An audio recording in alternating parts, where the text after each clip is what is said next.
Today on The World Today, Iran swears a new president, Ibrahim Raisi, as the country's 8th president. Police disperse supporters of detained Tanzanian opposition leader Freeman Mbowe. Plus, Mexico sues several U.S. gun makers, accusing them of reckless business practices. A warm welcome to the program here in Lagos and around the world. I'm Layo Adegoke. Iran has sworn in its 8th president in the person of Ibrahim Raisi, a hardline cleric who is seen in the West as a relative moderate. The new president, who succeeds Hassan Rouhani, is at the helm of affairs in the country following his election victory in June. His inauguration comes at a time of growing challenges for Iran, whose economy has been crippled by US-led sanctions. There are also heightened tensions with foreign powers who have blamed Iran for a deadly drone attack on a tanker near Oman last week, which Iran has denied.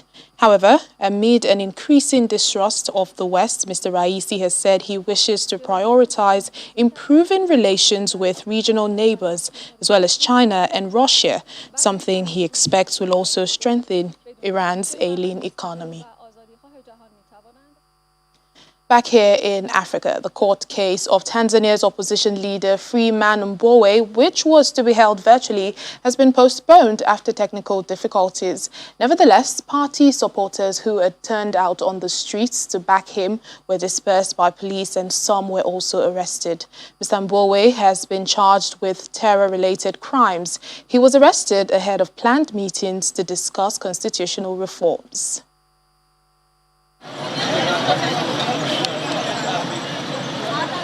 Police dispersed supporters of detained Tanzanian opposition leader Freeman Mbowe outside the Dar es Salaam court where he was scheduled to appear for the start of his trial. Mbowe, chairman of the leading opposition party Chadema, was detained along with 10 others in the city of Mwanza on July 21st and later charged with terrorism-related crimes. About 50 protesters held a protest calling for Mbowe to be freed. Before police officers arrived to disperse them, several were arrested.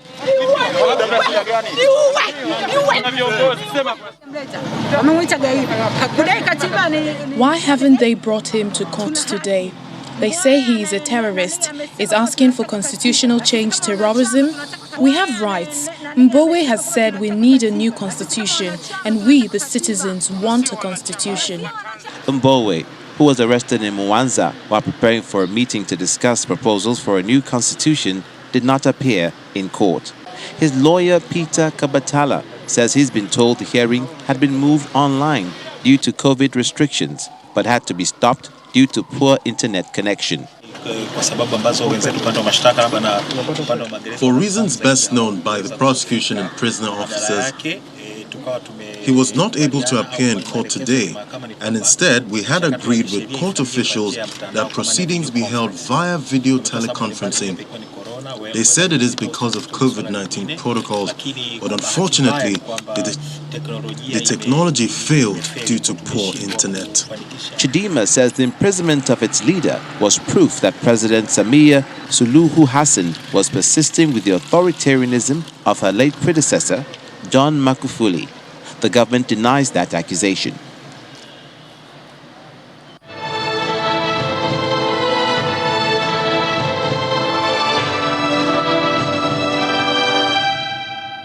Some updates from the COVID-19 pandemic now. The African Union has started the distribution of 400 million COVID vaccines to member states.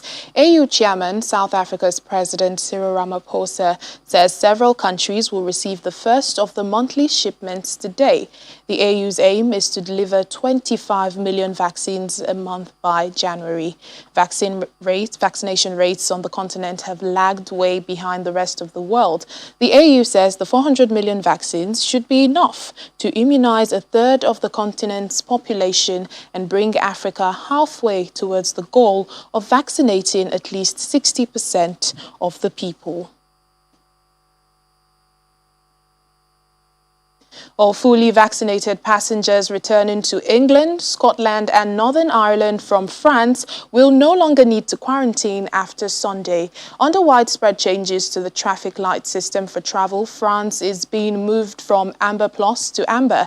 It was added to the list last month amid concerns about the COVID beta variant, which scientists believe to be more resistant to vaccines. Well, here's more on this and other developments on our COVID-19 global updates.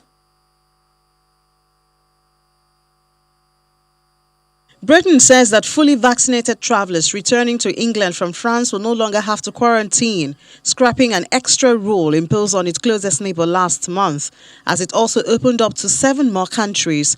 The government says the change to France status from Sunday, the 8th of August, will help simplify its travel rules and would also allow quarantine-free travel from more places in a boost for the troubled travel industry.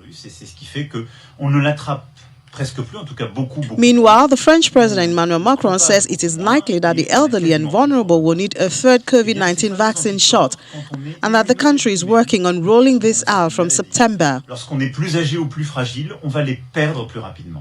Macron's government is trying to step up France's COVID vaccination program again as the country faces a 4th wave of the virus and street demonstrations in protest against government's COVID policies.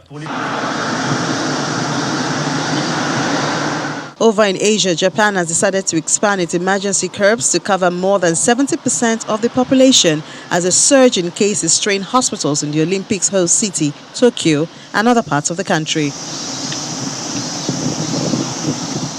Japan had avoided the explosive outbreaks seen everywhere, but infections are rising fast as new cases hit record highs in Tokyo, with newly reported daily cases exceeding 15,000 for the first time. A new record for cases has also been set in Sydney, Australia's most popular city. Victoria State has also rolled out another week-long period of lockdown after the discovery of 8 new COVID cases. The second most popular city, Victoria, will enter a 7-day lockdown. Victoria will have to lock down again for 7 days from 8 p.m. tonight.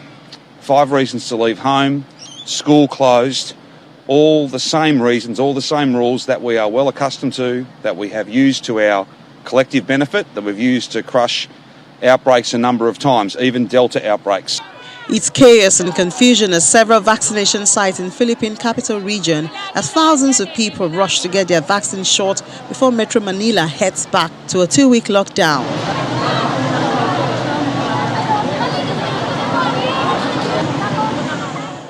From Thursday midnight, the strictest quarantine restrictions will take effect in the capital region, an urban sprawl of 16 cities and home to 13 million people, to limit people's mobility as the threat of Delta variants persists.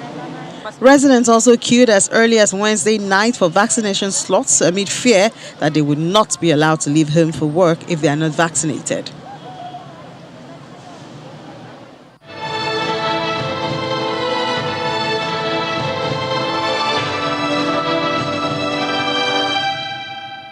The Mexican government is suing some of the biggest U.S. gun manufacturers, accusing them of fueling bloodshed through reckless business practices. The lawsuit, which was filed in the U.S. state of Massachusetts, alleges that the companies knew they were contributing to illegal arms trafficking, which has been linked to many deaths. Now, officials say Mexico is seeking as much as $10 billion in compensation, though any amount would be decided by the court. Mexico has strict rules regulating the sale of weapons, and they can only be purchased legally at one shop located on an army base in the capital. Now, as a result of that, those who want to buy weapons often get them from the U.S. Mexican officials stress that the lawsuit is not aimed at the U.S. government. Mr. Baird said he believed the President Joe Biden's administration was working and willing to help Mexico curb the arms trafficking. Our Washington, D.C. correspondent, Maria Baird, joins us now for more on this. Hello, Maria. Good to see you. Now, what has been the reaction to this lawsuit filed by the Mexican government in a U.S. court against U.S. gun makers? This, I think, was not of surprise to those who have been monitoring and watching what's been happening as far as it comes with gun laws and specifically the selling of guns overseas and to Mexico. And so I think for those that have been monitoring, this is not a surprise. I think that the question is whether or not the U.S. is going to take a stronger stand and not just be there to support from an advisory role and also obviously from a role of communicating with Mexico and providing that sort of support. But really, are they going to take a stand as it relates to the selling of guns? And also, are they going to take a stand as it relates to ensuring that gun manufacturers are aware of those individuals overseas, and specifically Mexico, that they are selling arms to? We know that these are some of the very large gun companies, those especially in the Boston region, and which is the Massachusetts Northeast region of the U.S., where many of the larger gun manufacturers' distributions are made out of. And so this is, I think, one of the things that could potentially have an impact on the actual economics components of gun sales. But I think more than anything, Mexico is trying to make a point. They want to ensure that they're being heard. I think that they want to have more than just, I think, some political conversations surrounding gun laws and surrounding the selling of arms overseas and into Mexico, especially as they combat some of the very serious internal domestic issues that we've seen for quite some time. And we know that they've obviously impacted the U.S. at the border of the U.S. and Mexico. So we can expect to hear from the Biden administration over the coming days as this case has been filed here in the U.S. Yeah, and in addition to Mexico accusing these companies of fueling bloodshed and in also taking a stronger stand, like you have said, how could this play out? What is the likely success this could have? I think that Mexico, and I don't know exactly, but from what we see with these type of situations, it's not necessarily they're looking for an actual case to move forward, but they're looking for the U.S. to bring attention and not have this be a game of politics, but more so to focus on the humanitarian issues that exist. And so that is going to be up to the U.S. government to really deal with the issue. But you can expect, too, that from the standpoint of the arms companies, the gun manufacturers, they are also going to speak out on this, and they are going to provide intel and insight into exactly what has occurred over the years and whether or not the Mexican government is being fully transparent into what has occurred with the arms that have obviously been to illegal individuals in Mexico, and also spurring what you mentioned before, which is bloodshed throughout the country. So we can expect that we will hear from not only the government here in the U.S., but also the private sector as well. All right, then. Thank you so much, our Washington, D.C. correspondent, Maria Baird.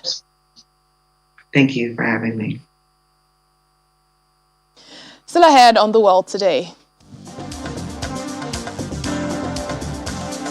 Australia to pay millions in reparations to indigenous survivors forcibly taken from their families over a century ago. Please stay with us. Welcome back to the program. Special forces of Russia and Uzbekistan are having joint exercises in Uzbekistan amid fears in both countries that a worsening security situation in Afghanistan could spill over. The Russian Defense Ministry says the separate drills are taking place from August 5th to the 10th and involve Russian, Tajik and Uzbek forces. Local media say Russia will deploy 4 supersonic strategic bombers in drills near the Afghan border. The bombers are expected to fly to the drill site from the Russian city of Saratov and will be accompanied by fighter jets from the Uzbek Air Force during the drill. The exercise is taking place against the background of a deteriorating security situation in Afghanistan as US-led forces pulled out of the country after a 20-year deployment.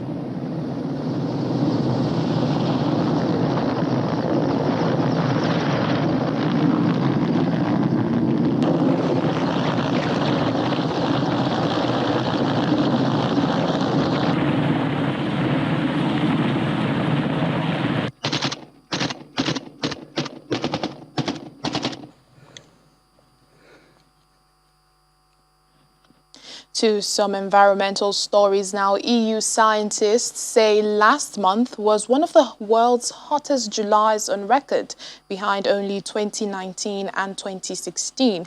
The hit came with unusually high temperatures seen in regions from Finland to the United States. It is the latest milestone in a long-term warming trend that saw the last 7 years rank as the world's hottest on record, as emissions of greenhouse gases change the planet's climate. Last month is set to have tied with July 2020 as the world's third hottest on record, behind July 2019 and July 2016, being Europe's second hottest July on record after 2010. The results from this month's release of Copernicus climate change data show that globally, July was the joint third warmest on record, so joint with last year. And of course, as with a global warming trend, we will see record-breaking months and years as we move forward, because of this underlying trend. But then, of course, there are slight variations on top of that. So not every year is going to be warmer than next or every month. And if we look at Europe, it was also the second warmest July month on record, but it was actually quite spatially different across Europe. So Eastern Europe was much warmer than average, and there were a number of heat waves in that region, whereas in parts of Western and Central Europe, it was actually below the kind of recent 30-year average. Well, no doubt climate change is having a devastating impact on the planet. Presently, California, Turkey and Italy are some countries who are battling wildfires as thousands of people flee for their lives.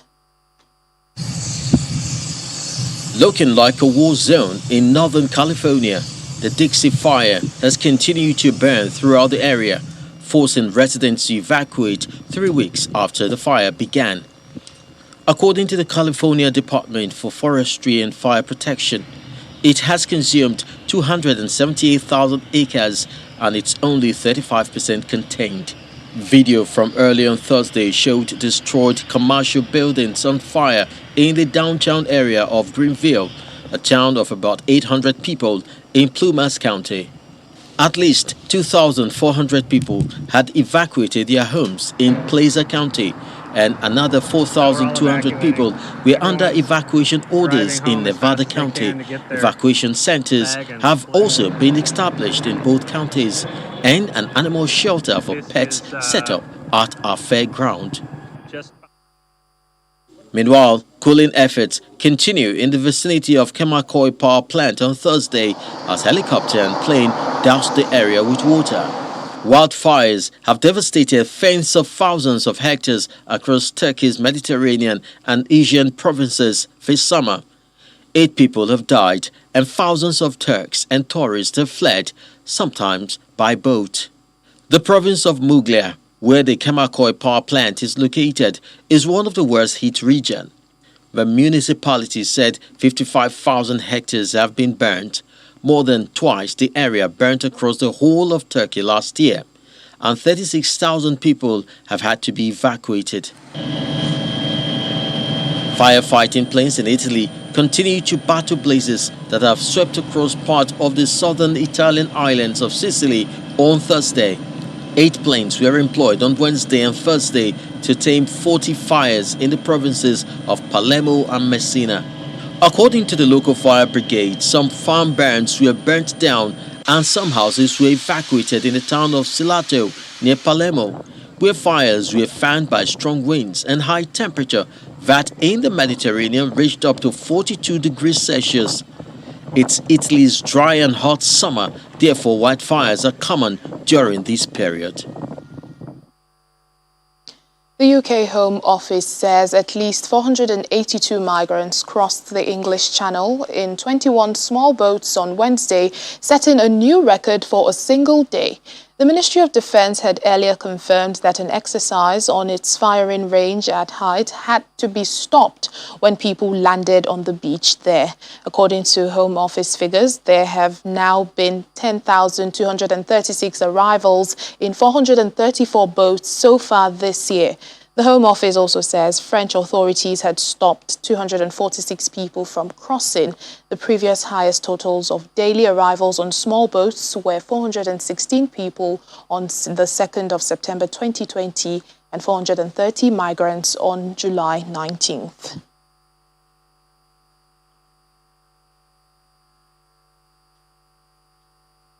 Well, Australia is to pay millions in reparations to some indigenous survivors forcibly taken from their families from as early as over a century ago. Dubbed the Stolen Generation, more than 100,000 Aboriginal children were taken over a period spanning decades. That led to a historic apology from the Australian government 13 years ago. Current Prime Minister Scott Morrison announced the fund's establishment on Thursday. The move comes months after hundreds of survivors filed a class action lawsuit in the nation's top court seeking compensation. With $1 billion in new measures, one measure will mean more, I know, than any other. And that relates to the stolen generations. What happened is a shameful chapter in our national story. We have already confronted it with the national apology. But our deeds must continue to match our words. The scheme will involve a one-off payment and recognition of the harm caused by forced removal. And it will give each survivor the opportunity to, should they wish, tell their story and receive an individual apology. This is a long called for step, recognising the bond between healing, dignity and the health and well-being of members of the stolen generations, their families and their communities. To say formally, not just that we're deeply sorry for what happened, but that we will take responsibility for it.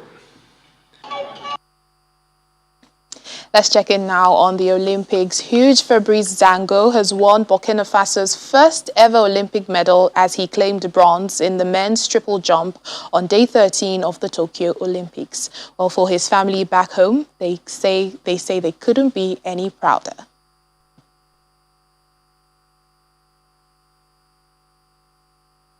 Fabrice Zango's disappointing first two jumps in the final in Tokyo left his family watching live at home in Ouagadougou, stressing and fearful that the Burkina Faso triple jumper could miss out on a medal, his country's first ever at the Olympics. Urging him on from their sofa, Zango's father, brother and sisters erupted in joy as he leapt 17.47 meters on his third run, propelling him briefly into second place behind Portugal's Pedro Picado. It's an immense joy because we experienced it live with the chills and in the end, victory. It's really an immense joy for us parents, but also for the people of Burkina Faso. We're very proud. Zango eventually finished third behind Picado and China's Zhu Yaming, who jumped a personal best of 17.57 meters to claim the silver medal. Zango won his bronze medal, the first for the West African nation since it began participating in the Olympics in 1972 on Burkina Faso's Independence Day. We were really scared after the first two tries. We really didn't know how things were going to go, but thank God he managed to recover, and with a good management of his mindset, he managed to make his best jump of the evening. It really is a big honor for me. Burkina Faso's President Roch Marc Kabore was among the first to congratulate Zango. Fabrice Zango said that he had been looking forward to doing better than bronze, but said he was proud to win Burkina Faso's first Olympic medal on such a significant day. And that's it on the program today. Thank you so much for being a part of it. I'm Layo Adegoke.